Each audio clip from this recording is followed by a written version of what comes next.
إلى خاتم النبيين وعلى آله وأصحابه أجمعين أما بعد بالله من الشيطان الرجيم بسم الله الرحمن الرحيم شهر رمضان الذي أنزل فيه القرآن هدى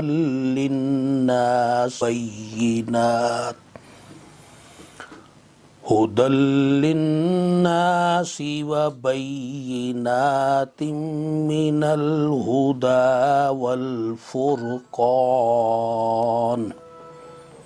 فمن شهد منكم الشهر فليصمه صدق الله العظيم قال الله تبارك وتعالى في شان حبيبه الكريم إن الله وملائكته يصلون على النبي يا أيها الذين آمنوا صلوا عليه وسلموا تسليما الصلاة والسلام عليك يا سيدي يا رسول الله الصلاة والسلام عليك يا سيدي يا حبيب الله الصلاة والسلام عليك يا سيدي يا نبي الله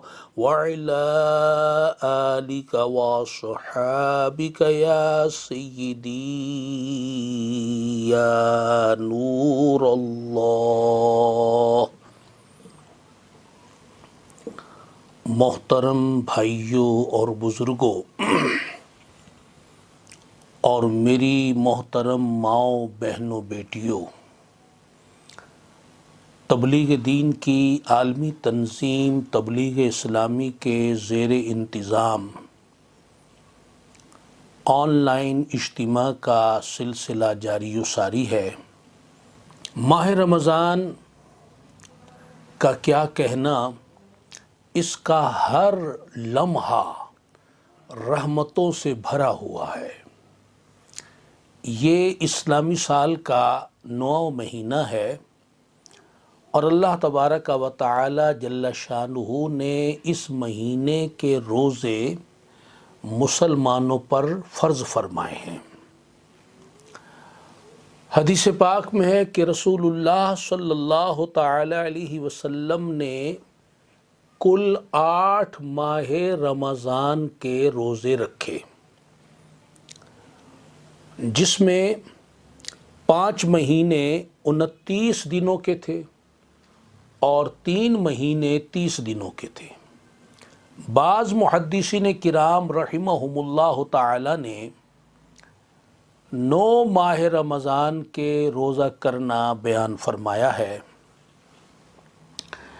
ماہ رمضان شریف، اس کے نام پر ہی اگر غور کریں تو یہ نام ہی نوید بخشش جو ہے وہ ہمیں دے رہا ہے، مغفرت کی بشارت دے رہا ہے کہ حدیث پاک میں ارشاد فرمایا، رسول اللہ صلی اللہ تعالی علیہ وسلم فرماتے ہیں کہ رمضان کا نام رمضان اس لیے رکھا گیا کیونکہ ماہ رمضان گناہوں کو جلا دیتا ہے۔ جو لوگ ماہ رمضان کی تکریم کرتے ہیں، عزت کرتے ہیں، احترام کرتے ہیں، توقیر کرتے ہیں، یہ ماہ رمضان ان کے گناہوں کو جلا دیتا ہے، صاف صفایا ان کا کر دیتا ہے، گناہوں کو ختم کر دیتا ہے۔ سبحان اللہ تعالی۔ سیدنا حضرت عبادہ بن صامت رضی اللہ تعالی عنہ ارشاد فرماتے ہیں کہ جب ماہ رمضان تشریف لایا تو رسول اللہ صلی اللہ علیہ وسلم نے ہمیں کچھ کلمات تعلیم فرمائے. دعا تعلیم فرمائی. کیا ارشاد فرمایا؟ وہ کلمات کیا ہے؟ اللہم سلمنی لی رمضان، اے اللہ مجھے ماہ رمضان کے لیے سلامتی عطا فرما.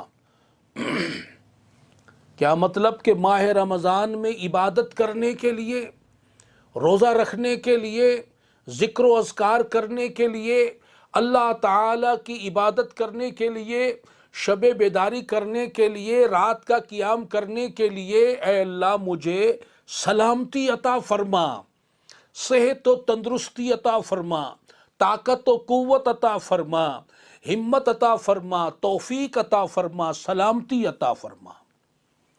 وسلم رمضان علی، اور ماہ رمضان کو میرے لیے سلامتی کر دے،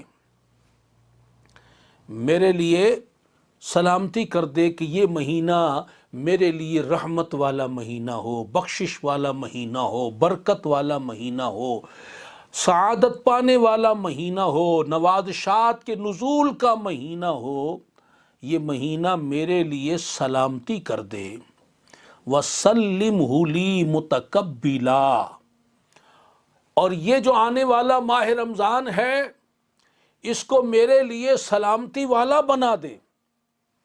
تو رسول اللہ صلی اللہ علیہ وسلم نے یہ دعا صحابہ کرام علیہم رضوان کو تعلیم فرمائی کہ جب ماہ رمضان آنے والا ہوتا تو آپ یہ دعا، یہ کلمات صحابہ کرام علیہم رضوان کو تعلیم فرماتے. تو آئیے یہ دعا ہم بھی کر لیتے ہیں. پڑھیے الصلاۃ والسلام علیک یا سیدی یا رسول اللہ وعلی آلک واصحابک یا سیدی یا حبیب اللہ. اللہم سلمنی لرمضان وسلم رمضان. اللہم سلمنی لرمضان وسلم رمضان لی وسلمہ لی متقبلا. الصلاۃ والسلام علیک یا سیدی یا نبی اللہ وعلی آلک واصحابک یا سیدی یا نور اللہ. یاد رکھیے یہ رحمتوں والا، برکتوں والا مہینہ سب کے لیے سلامتی والا نہیں ہوتا. ان کے لیے رحمتوں والا، برکتوں والا، سلامتی والا، سعادتوں والا ہوتا ہے کہ جو اس مہینے کا احترام کرتے ہیں، اکرام کرتے ہیں، توقیر کرتے ہیں. اور جو اس مہینے کا ادب و احترام نہیں کرتے، اس مہینے کا احترام نہیں کرتے، اور ادب و تعظیم و احترام کیسے ہو؟ نیکیاں کر کے، گناہوں سے بچ کر. اس مہینے میں جو روزہ فرض ہے اس فرض کی ادائیگی سے، جو رات کا قیام تراویح کی صورت میں سنت ہے اس سنت مؤکدہ کی ادائیگی کر کے، اپنی زبان کو جھوٹ سے، غیبت سے، چغلی سے، گالی سے، لہو و لعب سے، بیہودہ گفتگو سے، بلکہ فضول گفتگو سے بچانے سے، اپنی آنکھوں کو بد نگاہی سے بچانے سے، اپنے کانوں کو غیبت، چغلی، گانے باجے سننے سے بچانے سے، اسی طرح دیگر حرام کاموں سے، گناہوں کے کاموں سے، غفلت والے، معصیت والے کاموں سے خود کو بچانے سے، اور عبادت والے کام بجا لانے سے ماہ رمضان کی تعظیم ہوگی، تکریم ہوگی، توقیر ہوگی. اور جو لوگ ماہ رمضان کی توقیر نہیں کرتے، احترام نہیں کرتے، اس ماہ رمضان میں جب ہر لمحہ رحمتیں لٹائی جا رہی ہیں، بخشش کے پروانے بخشے جا رہے ہیں، ایسی مغفرت عام، بخشش عام میں بھی محروم رہتے ہیں، تو اللہ تبارک و تعالی جل شانہ ایسے بندوں کو پسند نہیں فرماتا۔ چنانچہ حدیث پاک، ایک مرتبہ رسول اللہ صلی اللہ علیہ وسلم نے صحابہ کرام علیہم رضوان کو حکم فرمایا کہ ممبر کے قریب جمع ہو جاؤ۔ صحابہ کرام علیہم رضوان ممبر اطہر کے قریب جمع ہو گئے۔ سرکار صلی اللہ علیہ وسلم اپنے ممبر پر تشریف لے گئے۔ جب اس کے پہلے سٹیپ پر، پہلی سیڑھی پر قدم رکھا تو آمین فرمایا، دوسرے سٹیپ پر قدم رکھا تو آمین فرمایا، تیسرے سٹیپ پر قدم رکھا تو آمین فرمایا۔ صحابہ کرام علیہم رضوان نے اس سے پہلے ایسا معاملہ نہیں دیکھا تھا، چنانچہ انہوں نے بارگاہ رسالت صلی اللہ علیہ وسلم میں عرض کی، یا رسول اللہ صلی اللہ علیہ وسلم، یہ جو ہر سٹیپ پر آپ آمین فرما رہے ہیں، اس کی کیا حکمت ہے، اس کی وجہ کیا ہے؟ آپ صلی اللہ علیہ وسلم نے اپنے صحابہ کرام کو ارشاد فرمایا اور ان کے توسل سے ساری امت تک یہ پیغام پہنچایا کہ جب میں پہلے سیڑھی پر میں نے قدم رکھا تو جبریل امین میرے پاس حاضر ہوئے اور انہوں نے آ کر عرض کی کہ جو شخص ماہ رمضان کو پائے، ماہ رمضان کا مہینہ پائے اور اس کی بخشش نہ ہوئی تو وہ ہلاک ہو جائے، برباد ہو جائے، اس کی ناک خاک آلود ہو جائے۔ تو فرماتے میں نے کہا آمین، ایسا ہی ہو، الامان والحفیظ۔ اس دعا پر غور کرو،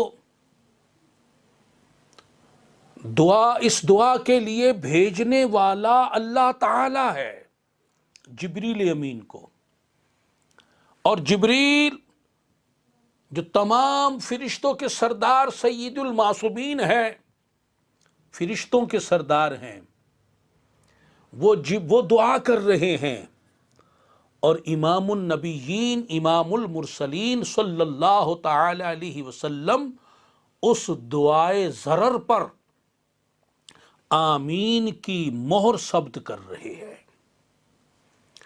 ہمارے لیے لمحہ فکریہ ہے۔ جب دوسرے سٹیپ پر قدم رکھا تو اب آپ بیان فرما رہے ہیں کہ جب میں نے دوسرے سٹیپ پر قدم رکھا، اب جبریل نے عرض کیا کہ یا رسول اللہ صلی اللہ تعالی علیہ وسلم، جس شخص کے سامنے آپ کا ذکر مبارک ہو، ذکر خیر ہو، اور وہ آپ کا ذکر سن کر آپ پر درود پاک نہ بھیجے تو وہ بھی ہلاک ہو، برباد ہو، اس کی ناک خاک آلود ہو۔ تو سرکار فرماتے صلی اللہ علیہ وسلم میں نے کہا آمین۔ غور کیجئے کہ جب رسول اللہ صلی اللہ تعالی علیہ وسلم کا نام اسم گرامی ہم بولیں یا ہم سنیں، آپ کا ذکر خیر کریں یا سنیں، تو رسول اللہ صلی اللہ علیہ وسلم پر درود پاک بھیجنا ہم پر واجب ہوتا ہے۔ اور اس بارے میں فقہائے کرام کے دو اقوال ہیں۔ پہلا قول مبارک یہ ہے کہ اگر ایک مجلس میں، ایک محفل میں اگر 1,00,000 مرتبہ بھی رسول اللہ صلی اللہ علیہ وسلم کا نام لیا جائے، ذکر خیر ہو، تو ہر بار درود پاک بھیجنا واجب ہے۔ اور فقہائے کرام رحمہم اللہ تعالی کی دوسری جماعت، ان کا قول مبارک یہ ہے کہ اگر ایک نشست میں، ایک مجلس میں، ایک محفل میں جتنی مرتبہ بھی رسول اللہ صلی اللہ علیہ وسلم کا اسم گرامی آئے، ذکر خیر ہو، تو ایک مرتبہ درود پاک پڑھنا واجب ہے۔ بہرحال بہتر یہ ہے کہ جب بھی سرکار کا نام لیں صلی اللہ علیہ وسلم، جب بھی آپ کا نام مبارک سنیں، ذکر خیر کریں، ذکر خیر سنیں، تو بہتر یہی ہے کہ ہر بار درود پاک بھیجیں، وگرنہ ایک محفل میں ایک بار بھیجنے پر تو سارے ہی علماء اور فقہاء کا اتفاق ہے کہ وہ بھیجنا واجب ہے، کم از کم ایک مرتبہ۔ اچھا جی، اسی طرح اگر لکھنے کی باری ہو، اگر سرکار صلی اللہ علیہ وسلم کا نام لکھا جائے تو پھر آپ پر درود پاک لکھنا واجب ہے۔ آج کل لوگ لکھنے میں بڑی بے احتیاطی برتتے ہیں، اس کی تفصیل اگر جاننی ہو تو ہمارا رسالہ، اس کا مطالعہ کریں، سب سے بڑا بخیل، اس میں اس کی تفصیل کے ساتھ پوری وضاحت ہے، سب سے بڑا بخیل۔ اور یہ نام سے ظاہر ہے کہ رسول اللہ صلی اللہ علیہ وسلم نے فرمایا وہ بڑا بخیل شخص ہے جس کے سامنے میرا ذکر خیر ہو اور وہ مجھ پر درود نہ بھیجے۔ صلو علی النبی صلی اللہ تعالی علیہ وآلہ وسلم۔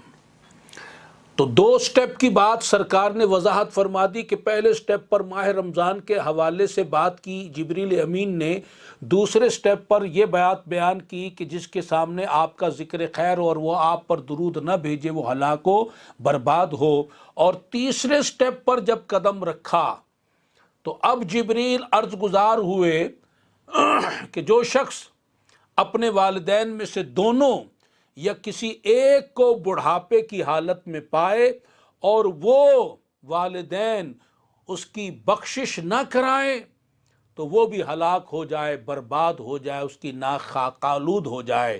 مطلب یہ کہ وہ اپنے والدین کی ایسی خدمت نہ کرے، ادب نہ کرے، تعظیم نہ کرے، اطاعت نہ کرے، خوش نہ کرے کہ وہ ان کی دعائیں لے، اللہ تعالیٰ کی رضا حاصل کرے، اور اس طرح وہ ماں باپ کی خدمت، اطاعت اور ادب و احترام، تعظیم و تکریم، ان کی بخشش کا ذریعہ اگر بن جائے تو وہ خوش نصیب ہے، اور اگر وہ بے ادبیاں کرے، بے توقیریاں کرے، اور پھر یہ ماں باپ کہ اس کو بد دعائیں ملے یا اس بے ادبی کی وجہ سے اللہ تعالیٰ ناراض ہو جائے اور اس کو بخشش نہ مل سکے تو وہ بھی برباد ہو، ہلاک ہو، تباہ ہو جائے۔ اور ماں باپ کی عظمت کے لیے یہ حدیث پاک میں عرض کر دیتا ہوں جو کافی ہے۔ ارشاد فرمایا نبی پاک صلی اللہ علیہ وسلم نے کہ جو اپنے والدین کو، ماں کو، باپ کو، دونوں کو، کسی ایک کو، بھئی کسی کا ایک ماں اگر فوت ہوگی تو باپ رہ گیا، باپ فوت ہو گیا تو ماں رہ گی، دونوں کو یا کسی ایک کو نظر رحمت سے دیکھتا ہے جو والدین کو، اسے ایک مقبول حج کا ثواب ملتا ہے۔ سبحان اللہ، ذرا غور کریں، میں بھی کروں، آپ بھی کریں کہ جن ماں باپ کو محبت سے دیکھنے، رحمت سے دیکھنے، پیار سے دیکھنے پر مقبول حج کا ثواب مل رہا ہے تو انہیں غصے کے ساتھ گھورنے، آنکھیں دکھانے، ان پر آنکھیں نکالنے کا عذاب کتنا بڑا ہوگا، کہ وعید اور گناہ کتنا بڑا ہوگا۔ تو نبی پاک صلی اللہ علیہ وسلم نے ارشاد فرمایا کہ جو اپنے والدین کو ایک بار نظر رحمت سے دیکھے، اللہ تعالیٰ اس کے لیے ایک مقبول حج کا ثواب لکھ دیتا ہے۔ کسی نے عرض کیا یا رسول اللہ صلی اللہ تعالی علیہ وسلم، اگر کوئی دن میں 100 مرتبہ دیکھے تو کیا اس کو بھی 100 حج کا ثواب ملے گا؟ میرے آقا صلی اللہ علیہ وسلم نے فرمایا نعم، ہاں، اللہ اکبر و اطیب، کہ اللہ تعالیٰ بہت بلند، بہت بڑا ہے اور بہت پاک ہے۔ سبحان اللہ، سبحان اللہ۔ میرے محترم بھائیوں اور بزرگوں، یہ ماہ رمضان بڑی برکت والا مہینہ ہے۔ اس مہینے کی جو لوگ تعظیم کریں گے وہ خوش نصیب ہیں، جو اس مہینے میں کثرت کے ساتھ عبادات بجا لائیں، ذکر و درود کا اہتمام کریں، توبہ و استغفار کریں، اللہ کی رضا والے کام کریں، رسول اللہ صلی اللہ علیہ وسلم کی شریعت مطہرہ کی پاسداری کریں، گناہوں سے دور و نفور رہیں، اللہ کی رضا میں لگے رہیں، اور اپنے آپ کو ماہ رمضان میں دن رات اللہ کی رضا کے کاموں میں لگا لیں، وہ لوگ بڑے ہی خوش نصیب ہیں۔ ان کی ایک ایک عبادت جو ہے اس کا ثواب کئی گنا بڑھ جاتا ہے۔ امام زہری رحمۃ اللہ علیہ ارشاد فرماتے ہیں کہ جو ماہ رمضان میں ایک تسبیح پڑھے، یہاں تسبیح سے مراد 100 دانے والی تسبیح نہیں ہے، یہاں تسبیح سے مراد ایک مرتبہ اگر وہ سبحان اللہ کہہ دے، ایک مرتبہ، 100 مرتبہ کی تو بڑی بات ہے، جو ایک مرتبہ اگر سبحان اللہ کہہ دے، اللہ کی تسبیح بیان کرے، اس کی پاکی بیان کرے، سبحان اللہ ہی ایک مرتبہ کہہ دے، تو ایک مرتبہ یہ تسبیح کا کہنا یہ غیر رمضان میں دوسرے مہینوں کی 1000 تسبیحات کہنے سے افضل ہے۔ گویا فرمایا کہ جو ماہ رمضان میں ایک مرتبہ سبحان اللہ کہہ دے، دوسرے مہینوں میں 1000 مرتبہ سبحان اللہ پڑھے، اس سے بھی یہ افضل ہے کہ ماہ رمضان میں جو وہ ایک مرتبہ سبحان اللہ کہے گا۔ سبحان اللہ، سبحان اللہ، سبحان اللہ۔ اب ماہ رمضان کا مہینہ، مبارک مہینہ، اس میں آپ گھر میں سیڑھیاں چڑھ رہے ہیں تو آپ اللہ اکبر کہیں، آپ نیچے اتر رہے ہیں آپ سبحان اللہ کہیں، تو یہ آپ کا سبحان اللہ کہنا، یہ ایک ایک مرتبہ جو آپ کہہ رہے ہیں، یہ دوسرے مہینوں کے 1000 مرتبہ سے افضل قرار پائے گا۔ سبحان اللہ، سبحان اللہ، سبحان اللہ، صلو علی النبی۔ سیدنا حضرت سلمان فارسی رضی اللہ تعالی عنہ ارشاد فرماتے ہیں، شعبان المعظم کا آخری دن تھا، یعنی ماہ رمضان اب تشریف لا رہا ہے۔ رسول اللہ صلی اللہ علیہ وسلم نے اپنے صحابہ کرام کو خطبہ ارشاد فرمایا، اس میں اس ماہ رمضان کی برکتیں اور اس میں جو بخشش اور جو اس میں رحمتوں کا نزول ہے اس کا ذکر خیر کیا۔ چنانچہ آپ نے صحابہ کرام علیہم رضوان کے اس مجمع میں ارشاد فرمایا، اے لوگو، تم پر عظمت والا مہینہ سایہ فگن ہو گیا ہے، یہ عظمت والا مہینہ تم پر سایہ فگن ہو رہا ہے، بلکہ میں تو یہ عرض کرتا ہوں، یہ جو ارشادات ہیں یہ رسول اللہ صلی اللہ علیہ وسلم کے ہیں۔ اگرچہ آپ نے صحابہ کرام کو بیان فرمایا، لیکن یہ خطاب تو ساری امت کے لیے تھا۔ ہم آپ کے غلام ہیں، ہم اس طرح سنیں کہ یہ سرکار کا جو ارشاد ہے یہ ہمیں ہو رہا ہے، پھر انشاءاللہ عشق و محبت اور بڑھے گا۔ سرکار صلی اللہ علیہ وسلم نے ارشاد فرمایا، اے لوگو، تم پر عظمت والا مہینہ سایہ فگن ہوا ہے، یہ مہینہ برکت والا ہے، یہ ایسا مہینہ ہے کہ جس میں ایک رات ایسی ہے جو 1000 مہینوں سے بہتر ہے۔ اور یہ آپ نے شب قدر کے حوالے سے بات فرمائی، لیلۃ القدر خیر من الف شہر، ایک رات وہ ہے جو 1000 مہینوں سے بہتر ہے، اور یہ وہ مہینہ ہے کہ جس کے روزے اللہ تبارک و تعالی نے تم پر فرض کیے ہیں، اور جس کی رات کے قیام کو تمہارے لیے نفل بنایا ہے۔ جو اس مہینے میں نفلی بھلائی کے کسی ایک کام کے ذریعے قرب الہی حاصل کرے تو وہ ایسا ہوگا کہ جیسے اس نے دوسرے مہینے میں فرض ادا کیا، اور جو اس مہینے میں فرض ادا کرتا ہے وہ ایسا ہے جیسے دوسرے مہینے میں 70 فرض ادا کیے۔ یعنی اس مہینے میں عبادت کا ثواب بڑھ جاتا ہے، نفل کا ثواب فرضوں کے برابر، فرضوں کا ثواب 70 گنا بڑھ جاتا ہے۔ اور فرمایا کہ یہ مہینہ صبر کا مہینہ ہے، اور صبر کا جو ثواب ہے وہ جنت ہے۔ یہ مہینہ غمخواری کا مہینہ ہے، ایک دوسرے کے کام آنے کا مہینہ ہے، ایک دوسرے کا غم بانٹنے کا مہینہ ہے، اور یہ وہ مہینہ ہے کہ جس میں مومن کا رزق بڑھا دیا جاتا ہے۔ مومن کو 2 طرح کے رزق ملتے ہیں۔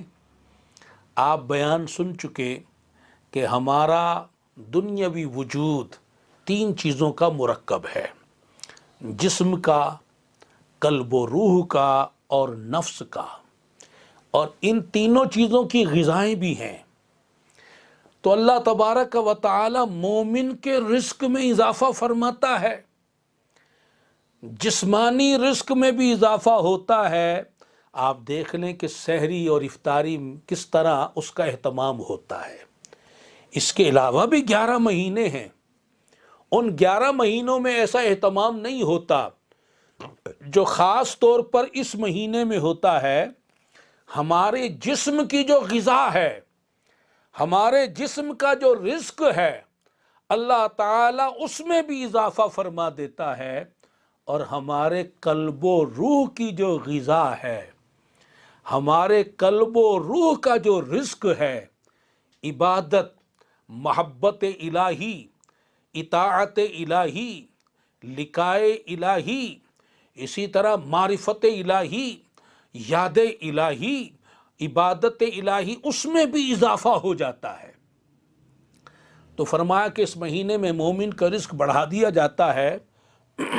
جو اس مہینے میں کسی روزہ دار کو روزہ افطار کرائے، یہ روزہ افطار کرانا اس کے گناہوں کی بخشش کا ذریعہ ہوگا، اور فرمایا اسے آگ سے، دوزخ کی آگ سے اسے آزاد کر دیا جائے گا، اس کی گردن کو آزادی نصیب ہو جائے گی دوزخ کی آگ سے، اور اسے روزہ دار جیسا ثواب ملے گا۔ اور یہاں میں وضاحت کر دوں، یہاں ثواب کی بات ہوئی ہے۔ کوئی یہ نہ سمجھ بیٹھے کہ میں روزہ نہیں رکھتا، میں اپنی جگہ کسی کو روزہ کھلوا دوں گا تو میرا بھی روزہ ہو جائے گا، ایسی بات نہیں۔ روزہ ادا نہیں ہوگا، ثواب ملے گا، روزہ ادا نہیں ہوگا، ثواب ملے گا۔ کوئی حرم شریف میں نماز ادا کرے، اسے ایک نماز کا ثواب 1,00,000 نمازوں کے برابر ملتا ہے۔ تو یہ نہیں کہ اس نے 1,00,000 نمازیں ادا کی ہیں، نہیں، ثواب ملتا ہے۔ اب رسول اللہ صلی اللہ علیہ وسلم ارشاد فرماتے ہیں کہ جو ماہ رمضان میں عمرہ کرے اسے میرے ساتھ حج کرنے کا ثواب ملتا ہے۔ ثواب کی بات ہو رہی ہے، یہ نہیں کہ پریکٹیکلی اس نے نبی پاک صلی اللہ علیہ وسلم کے ساتھ حج کیا ہے۔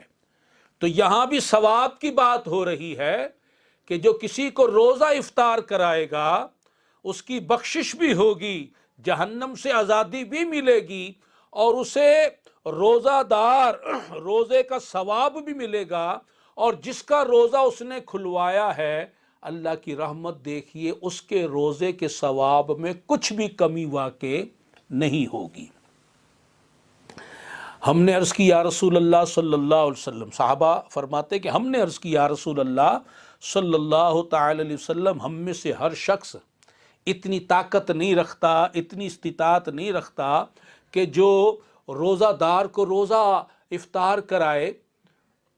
آپ نے ارشاد فرمایا صلی اللہ تعالی علیہ وآلہ وسلم، اللہ تعالی یہ ثواب اسے عطا فرمائے گا جو ایک گھونٹ پانی پلا کر بھی کسی کو روزہ افطار کرا دے۔ ایک گھونٹ پانی پلا کر، ایک گھونٹ دودھ پلا کر، ایک کھجور کھلا کر بھی اگر روزہ افطار کرا دے، یہ جو فضیلت بیان کی یہ تو اسے بھی ملے گی، اور اگر کوئی روزہ دار کو پیٹ بھر کر کھلا دے، اللہ تعالیٰ اسے میرے حوض کوثر سے سیراب فرمائے گا، پانی پلائے گا، اور جس نے میرے حوض سے گھونٹ پی لیا، سیراب ہو گیا، پھر جنت میں داخلے تک اسے پیاس نہیں لگے گی، اور جنت میں تو ویسے ہی پیاس نہیں ہے۔ اور رسول اللہ صلی اللہ علیہ وسلم نے ارشاد فرمایا کہ اس مہینے کا پہلا عشرہ جو ہے وہ رحمت ہے، دوسرا عشرہ جو ہے وہ بخشش ہے، اور جو تیسرا عشرہ ہے وہ آگ سے، دوزخ سے آزادی ہے۔ اور فرمایا کہ جو اس مہینے میں اپنے غلام سے تخفیف کرے، آج کل غلام کا دور نہیں، ملازم ہے، نوکر چاکر ہے، کوئی خادم ہے، تو فرمایا کہ جو اپنے غلام کے ساتھ تخفیف کرے، آسانی کرے، نرمی کرے، اس کی ڈیوٹی میں کمی کرے، کام لینے میں کمی کرے، وہ ملازم جو روزہ دار ہے اس کے ساتھ آسانی کرے اپنے ملازم کے ساتھ، فرمایا تو اللہ تعالیٰ اسے بخش دے گا اور دوزخ سے آزاد کر دے گا۔ صلو علی النبی صلی اللہ تعالی علیہ وآلہ وسلم۔ میرے محترم بھائیو اور بزرگوں، آپ نے ماہ رمضان کی برکتیں ملاحظہ فرمائیں۔ جب ماہ رمضان آتا ہے، حدیث پاک میں ہے کہ آسمان کے دروازے کھول دیے جاتے ہیں، ایک حدیث پاک میں ہے رحمت کے دروازے کھول دیے جاتے ہیں، ایک حدیث پاک میں ہے جنت کے دروازے کھول دیے جاتے ہیں۔ یہ زمین والوں کے لیے آسمان کے دروازے بھی کھل جاتے ہیں، رحمتوں کے دروازے بھی کھل جاتے ہیں، جنت کے دروازے بھی کھل جاتے ہیں، اور دوزخ کے دروازے بند کر دیے جاتے ہیں، اور سرکش شیاطین کو جکڑ دیا جاتا ہے، زنجیروں میں قید کر دیا جاتا ہے۔ اب یہاں ایک سوال پیدا ہوتا ہے، اور وہ سوال یہ ہے کہ جب شیاطین کو قید کر دیا گیا، جکڑ دیا گیا، تو پھر ماہ رمضان میں گناہ کیوں ہوتے ہیں؟ اگرچہ گناہ کم تو ہو گئے، ختم نہیں ہوتے۔ ماہ رمضان میں بھی لوگ گناہ کرتے ہیں، بےہودگیاں کرتے ہیں، وہ کیوں ہوتے ہیں جب شیطان پکڑے گئے؟ اس کا جواب ہمارے علماء ارشاد فرماتے ہیں کہ گناہوں کا سبب جو ہے وہ دو چیزیں بنتی ہیں، ایک شیطان اور ایک نفس امارہ، کہ اللہ تعالیٰ کا قرآن فرماتا ہے ان النفس لامارۃ بالسوء، بے شک نفس تو برائی کا بڑا حکم دینے والا ہے۔ یہ نفس جو ہے یہ یوں سمجھ لیں منبع شر ہے، اور یہ کافر ہے، اور یہ بندے کو ہمیشہ گناہ ہی کی دعوت دیتا ہے، شر لاتا ہے۔ تو شیاطین تو قید ہو جاتے ہیں، یہ نفس موجود رہتا ہے، یہ بندے کو ورغلاتا ہے، گناہ لاتا ہے۔ اب دو دشمن تھے، ایک شیطان کی صورت میں، ایک نفس کی صورت میں۔ شیطان تو ایک دشمن تو قید ہو گیا، اب دشمن کا جو طاقت تھی کمزور پڑ گئی، دشمن ایک رہ گیا، نفس۔ کہا گیا کہ روزہ رکھ کر، عبادت کر کے، تراویح پڑھ کر، ذکر و اذکار کر کے، استغفار کر کے، درود و سلام پڑھ کر، اللہ کی رضا کے کام کر کے، اس دوسرے دشمن کو بھی زیر کیا جائے تاکہ اس کا شر جو ہے وہ دب جائے، اور اس کا جو شر انگیزیاں ہیں وہ دب جائیں۔ اس طرح ہم ماہ رمضان میں اپنے دونوں دشمنوں سے امان پا جائیں۔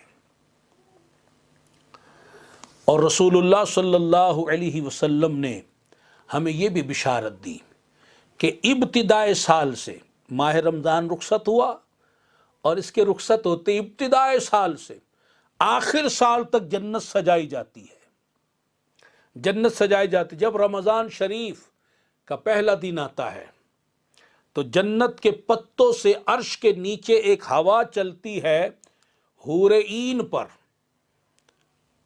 یہ خاص حور عین ان پر چلتی ہے، اور وہ کیا کہتی ہیں؟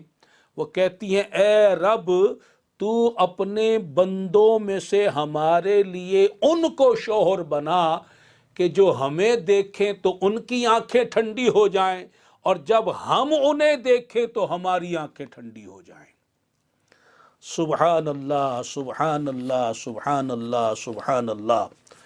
ماہ رمضان وہ مبارک مہینہ ہے کہ جس میں بخشش عام ہوتی ہے۔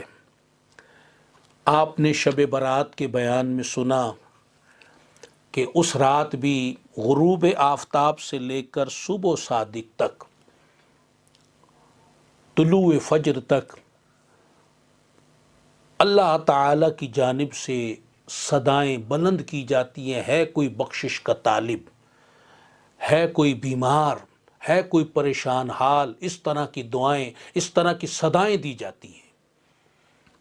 اور ماہ رمضان اس میں تو ایک رات کی بات ہے، یہاں سارا مہینہ، سارے مہینے ہر رات میں منادی جو ہے یہ ندا کرتا ہے طلوع صبح تک، اے خیر کے طلبگار تمام کر، اپنی طلب کو تمام کر اور خوش ہو جا، اے برائی کرنے والے رک جا، برائی سے ہاتھ کھینچ لے، عبرت حاصل کر، سبق حاصل کر، دیکھ کون سا مہینہ آ گیا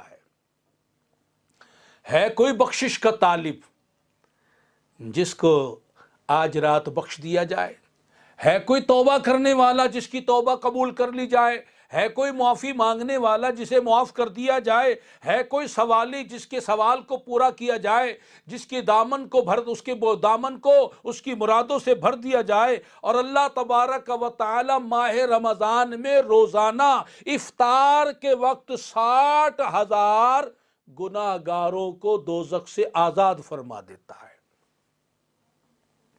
افطار کے وقت ادھر ہم روزہ افطار کرتے ہیں، ادھر دوزخ سے گناہگاروں کو آزادی مل رہی ہوتی ہے۔ 60,000 روزانہ عین افطار کے وقت بخشے جا رہے ہیں، تو اس وقت اللہ کی جناب میں اپنی بخشش کی دعائیں بھی کرنی چاہیے کہ اے اللہ آج کے دن جن کو تو بخش رہا ہے ان میں ہم گناہگاروں کو بھی شامل فرما لے۔ یہ تو افطار کی بات ہے، بلکہ یہاں تک کہ روزانہ ماہ رمضان میں 10 لاکھ گناہگاروں کو دوزخ سے آزادی ملتی ہے۔ اتنی رحمت، اتنی عنایت، میرے سرکار تبھی تو فرما رہے کہ اگر میری امت کو معلوم ہو جائے کہ ماہ رمضان کیا چیز ہے، کتنی برکت، رحمت، بخشش والا مہینہ ہے، اگر ان کو اس کی حقیقت پتہ چل جائے تو میری امت تمنا کرے کہ سارا سال ہی ماہ رمضان ہو، ایک مہینے کے لیے نہیں 12 مہینے کے لیے ماہ رمضان ہو۔ اللہ اکبر۔ اور آخر میں آپ کے گوش گزار امام الاولیاء، سید الاصفیاء، سردار اتقیاء، حضور غوث الورا، شیخ عبد القادر جیلانی محبوب سبحانی رضی اللہ تعالی عنہ کا ارشاد عرض کرتا ہوں کہ آپ فرماتے ہیں کہ بعض علماء کرام نے فرمایا تمام مہینوں میں ماہ رمضان کی مثال ایسی ہے جیسے انسان کے سینے میں دل، یا جیسے انسانوں میں انبیاء کرام علیہم السلام۔ یا شہروں میں حرم پاک، اور اب آپ اس کی وضاحت ارشاد فرماتے ہیں کہ دیکھو حرم پاک مکہ شریف ہو یا مدینہ شریف ہو، ایسا بزرگ شہر ہے کہ دجال جو ساری دنیا میں جائے گا، ہر شہر میں داخل ہوگا، روندے گا، تباہ کرے گا، برباد کرے گا، لوگوں پر ظلم ڈھائے گا، جو اس کا انکار کرے گا انہیں قتل کرے گا، اور ظلم و ستم ڈھاتے ہوئے وہ ہر شہر میں جائے گا، مگر حرم پاک میں اسے داخل نہیں ہونے دیا جائے گا۔ حرم شریف کے دروازوں پر فرشتے ڈیوٹی پر تعینات ہوں گے اور اسے وہاں آنے نہیں دیا جائے گا۔ تو جس طرح دجال جیسی لعنت اور نحوست جو ہے وہ حرم شریف میں داخل نہیں ہوتی، تو ارشاد فرمایا میرے غوث اعظم رضی اللہ تبارک و تعالی جل شانہ نے، اسی طرح اس مہینے میں شیاطین داخل نہیں ہوتے۔ جب تک یہ مہینہ رہتا ہے سرکش شیاطین جکڑے ہوتے ہیں، قید میں پڑے ہوتے ہیں، وہ داخل نہیں ہو پاتے، لوگوں کے پاس قریب آ نہیں سکتے، ورنہ اللہ تعالی کی طرف رجوع کر لے اور گریہ و زاری اور رحم کرنے سے پہلے اللہ تبارک و تعالی کے حضور گریہ و زاری کر لے۔ یہ بخشش کا مہینہ ہے، معافی مہینہ ہے، اللہ تعالی کو راضی کرنے کا مہینہ ہے، اس کی رحمت عام، رحمت خاص بندوں پر برس رہی ہے، برکتیں لٹائی جا رہی ہیں، عنایات ہر بندے پر عنایات ہو رہی ہیں، نوازشات کا نزول ہو رہا ہے، دن رات ہو رہا ہے، صبح و شام ہو رہا ہے، بخشش کے پروانے بانٹے جا رہے ہیں، دوزخ سے آزادی کے پروانے بانٹے جا رہے ہیں۔ سیدہ عائشہ صدیقہ طیبہ طاہرہ رضی اللہ تعالی عنہا نے بارگاہ رسالت صلی اللہ علیہ وسلم میں عرض کی، یا رسول اللہ صلی اللہ علیہ وسلم ماہ رمضان آ چکا ہے، میں رب کی جناب میں کیا دعا کروں؟ میرے نبی نے دعا تعلیم فرمائی، اے عائشہ رب کی جناب میں عرض کرو، اللہم انک عفو تحب العفو فاعف عنی، اے اللہ بے شک تو معاف کرنے والا ہے، معافی کو پسند فرما۔ اور ماہ رمضان کی قدر و قیمت کریں۔ میرے آقا مولا علی کرم اللہ تعالی وجہ الکریم آپ ارشاد فرماتے ہیں، اگر اللہ تعالی نے امت محمد علی صاحب الصلاۃ والسلام کو عذاب دینا ہوتا، اگر اللہ تعالی اس امت کو عذاب دینا چاہتا تو اسے ماہ رمضان عطا نہیں فرماتا، اور قل هو اللہ شریف یعنی سورہ اخلاص عطا نہیں فرماتا۔ اللہ نے اس امت پر بہت بڑا فضل کیا، احسان کیا، ماہ رمضان عطا فرما کر۔ خوش نصیب ہیں وہ بندے اور بندیاں کہ جو اس رمضان کی قدر کرتے ہیں، اس کے آنے پر خوش ہوتے ہیں اور خوشی خوشی عبادت کا اہتمام کرتے ہیں، روزے بھی رکھتے ہیں، تراویح بھی پڑھتے ہیں، اللہ تعالیٰ کی رضا والے کام بھی کرتے ہیں۔ سبحان اللہ تعالی، سبحان اللہ تعالی۔ اس مہینے میں نہ صرف زندوں پر مہربانی ہوتی ہے بلکہ سبحان اللہ جو لوگ قبروں میں چلے گئے ان پر بھی مہربانی ہوتی ہے۔ سیدنا حضرت انس بن مالک رضی اللہ تعالی عنہ روایت فرماتے ہیں، ارشاد فرماتے ہیں کہ بے شک رمضان المبارک کے مہینے میں مردوں سے یعنی مسلمان مردوں سے قبر کا عذاب اٹھا لیا جاتا ہے، اور اللہ کریم ہے، جب کسی سے ایک بار عذاب اٹھا لیتا ہے دوبارہ پھر اسے عذاب میں مبتلا نہیں فرمائے گا۔ اللہ اکبر۔ ماہ رمضان آیا، زندوں پر بھی رحمتیں ہو رہی ہیں، مردوں پر بھی رحمتیں ہو رہی ہیں۔ یہ ہے نبی سے نسبت کا فیضان، مسلمان ہونے کی برکتیں، کہ نبی کی غلامی کی فائدے، کہ نبی کے غلام دنیا میں ہیں وہاں بھی رحمتیں برس رہی ہیں، عنایتیں ہو رہی ہیں، کرم نوازیاں ہو رہی ہیں، بخشش کے پروانے لٹائے جا رہے ہیں۔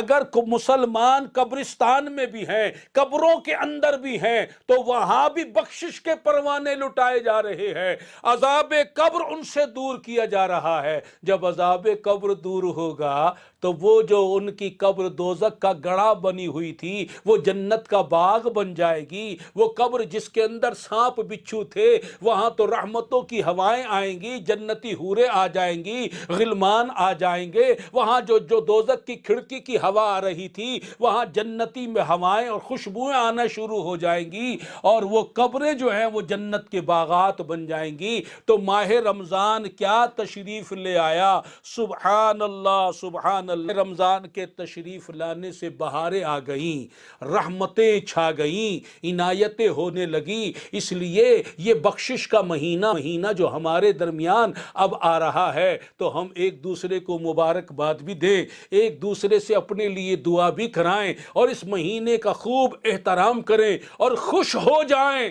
کہ اللہ نے جیتے جی ایک بار پھر ہمیں ماہ رمضان برکت والا, عزت والا, عظمت والا, شوکت والا, سعادت والا مہینہ عطا فرما دیا. مومنو خوشیاں مناؤ, ماہ رمضان آ گیا. مومنو خوشیاں مناؤ, ماہ رمضان آ گیا. شکر کے سجدے لٹاؤ, ماہ رمضان آ گیا. باب کھل گئے اور در ہوئے دوزخ کے بند ہو گئے سب قید شیطان. ماہ ذیشاں آ گیا, حور و غلما کی طرف سے بھی پیام آنے لگے, مومنوں کو ہو مبارک ماہ رحمہ آ گیا. مسجدوں کی رونقیں ہو جائیں گی پھر سے بحال اور بنیں گے سب نمازی. ماہ ایما آ گیا, دن میں روزے سے رہیں گے, رات میں ہوگا قیام, ہر گھڑی ہوگی عبادت. ماہ عرفاں آ گیا, ابر رحمت جھوم کر برسیں گے اب شام و سحر, رب کی پائیں گے رضا ہم. ماہ رضواں آ گیا, ہر مسلمان کے لبوں پر ہوں گے اب ذکر و درود اور کریں گے نیکیاں بھی. ماہ احسان آ گیا, مسجدوں میں, مدرسوں میں اور گھروں میں دوستو رات دن ہوگی تلاوت. ماہ قرآن آ گیا, ہم سے عاصی بھی جہنم سے خلاصی پائیں گے, بخشے جائیں گے گناہ بھی. ماہ غفران آ گیا, ہم کو یہ ماہ مبارک ہو مدینے میں نصیب, یہ دعا پوری ہو مولا. ماہ ذیشاں آ گیا, دو مبارکباد سب کو آمد رمضان پر, جھوم کر عاجز کہو تم ماہ رحمہ آ گیا. میری طرف سے آپ تمام بھائیوں کو, بہنوں کو, بیٹیوں کو, ماؤں کو ماہ رمضان کی ڈھیروں مبارک ہو. صلو علی النبی. اب آخر میں ایک ماہ رمضان کے حوالے سے ہی ضروری بات جو میں نے آپ کے گوشے گزار کرنی ہے وہ آپ نے ضرور سماعت فرمائیں کہ ماہ رمضان میں روزہ ہمارے اوپر فرض ہے, اور جب روزہ ہم رکھتے ہیں اس میں سحری بھی ہوتی ہے, افطاری بھی ہوتی ہے. ماہ رمضان میں روزے ہم پر فرض ہیں اور نماز تو سارا سال ہی فرض ہے. اس کے علاوہ حج ایک الگ عبادت ہے, زکوٰۃ ایک الگ عبادت ہے, روزہ ایک الگ عبادت ہے اور نماز ایک الگ عبادت ہے. اب آپ ذرا غور فرمائیے, جو مسئلہ میں آپ کو عرض کرنا چاہ رہا ہوں اس کو ذرا توجہ کے ساتھ سماعت فرمائیں. عام طور پر ہمارے بہن بھائی سحری اور افطاری جو ہے وہ آذان پر کرتے ہیں کہ فجر کی آذان پر سحری کھانا بند کرتے ہیں اور مغرب کی آذان پر روزہ افطار کرتے ہیں. یاد رکھیں کہ روزے کا تعلق آذان سے نہیں ہے, آذان کا تعلق روزے سے نہیں ہے. آذان کا تعلق نماز کے ساتھ ہے اور سارا سال اذان ہوتی ہے, روزے کے لیے نہیں, وہ نماز کے لیے ہوتی ہے. اور ماہ رمضان میں بھی جو اذان دی جاتی ہے وہ نماز کے لیے دی جاتی ہے, روزہ کے لیے نہیں. اب اس کو سمجھیے کہ ماہ رمضان میں جو ہم روزے رکھتے ہیں, روزے کے لیے سحری کا حکم یہ ہے, سبحان اللہ, کہ صبح صادق سے پہلے پہلے کھانا پینا بند کر دیا جائے. صبح صادق سے پہلے پہلے کھانا پینا بند کر دیا جائے. مثلا اگر 4 بجے سحری بند ہو رہی ہے تو 4 بجے سے پہلے پہلے کھانا پینا بند کرنا ضروری ہے. اور آذان کے لیے شریعت کا حکم یہ ہے، فجر کی آذان کے لیے، کہ آذان صبح صادق کے بعد دی جائے۔ اگر 4 بجے صبح صادق ہے تو آذان 4 بجے کے بعد دی جائے۔ اگر کوئی آذان صبح صادق سے پہلے دی گئی وہ فجر کی آذان شمار نہیں ہوگی۔ اور اگر کسی نے روزے میں کھانا پینا سحری صبح صادق کے بعد بند کی، کھانا پینا اور سحری کو، تو اس کا تو روزہ ہی شروع نہیں ہوگا، اس کا روزہ ہی نہیں ہوگا، شروع ہی نہیں ہوگا۔ اتنی نازک بات ہے۔ اب مسجدوں میں جو اذان ہوتی ہے اس نے ہونا ہے صبح صادق کے بعد، ہم نے کھانا پینا بند کرنا ہے صبح صادق سے پہلے۔